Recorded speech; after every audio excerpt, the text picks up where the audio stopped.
তুমি মিসওয়াক করা ফজিলত জানো,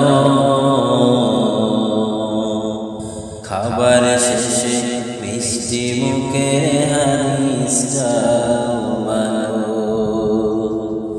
শুধু হক কথাটা উচ্চ স্বরে বলতে পারো না, অন্যায় দেখে বারুদ হয়ে জ্বলতে পারো না।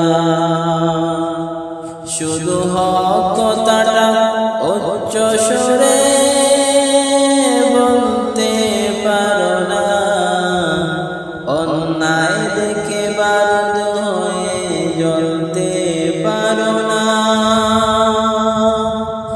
কেমন মুসলমান তুমি একটু ভাবো না, কেমন তোমার ঈমান একটু